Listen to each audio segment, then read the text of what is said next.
Das goldene Zeitalter der Luftfahrt, es scheint vorbei. Statt Luxus an Bord oftmals tagelanges Warten am Boden. Der Grund? Streikende Arbeitnehmer. Zu schlechte Kollektivverträge, zu wenig Personal. Dagegen streiken beispielsweise auch die Piloten der Lufthansa-Gruppe in Deutschland zwischen Mai 2014 und Juni 2016 14 Mal.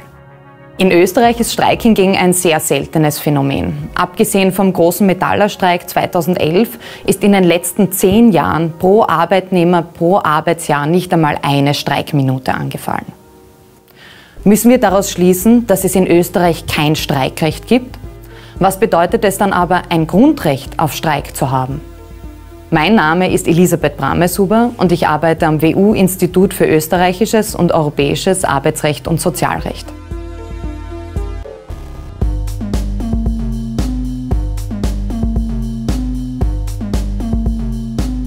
Seit 1.12.2009 ist die Europäische Grundrechtecharta in Kraft. In ihr ist ein Grundrecht auf Streik verankert.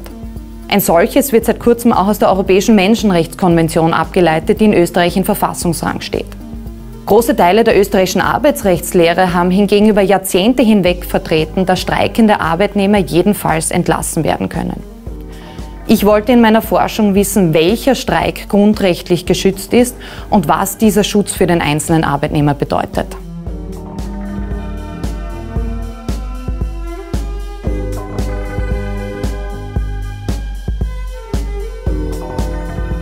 In meinen Untersuchungen ist es mir gelungen, eines deutlich festzustellen. Jede Arbeitnehmerin und jeder Arbeitnehmer in Österreich wie in ganz Europa hat ein Grundrecht auf Streik. Das Streikrecht ist zwar nicht gänzlich unbeschränkt. Zulässig ist es jedoch beispielsweise um den Erhalt oder die Änderung bestimmter Arbeitsbedingungen, also beispielsweise unter gewissen Voraussetzungen um höheres Entgelt zu streiken.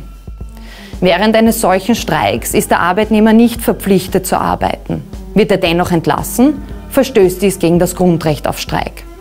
Den Entgeltanspruch verliert er jedoch für die Dauer des Streiks.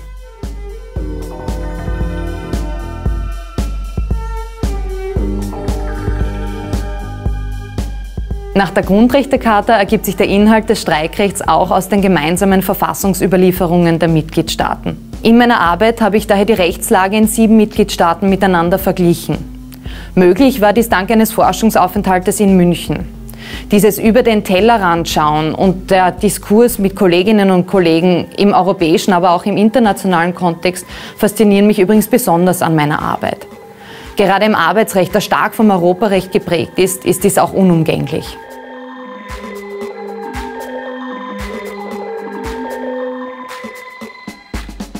Kollektivverträge regeln das Mindestentgelt für rund 98% aller Arbeitsverhältnisse in Österreich.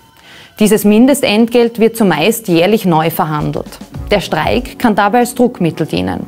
Gezeigt hat sich das beispielsweise bei der Herbstlohnrunde der Metaller im Jahr 2013.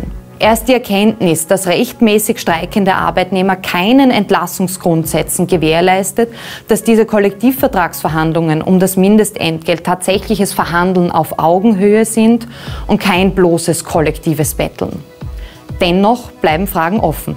Ob auch Uber-Fahrer, Foodora-Bikerinnen oder andere Dienstleister in der sogenannten Gig Economy ein Recht auf Kollektivvertragsverhandlungen und damit auch ein Grundrecht auf Streik haben, ist umstritten. Es gilt, Fortsetzung folgt.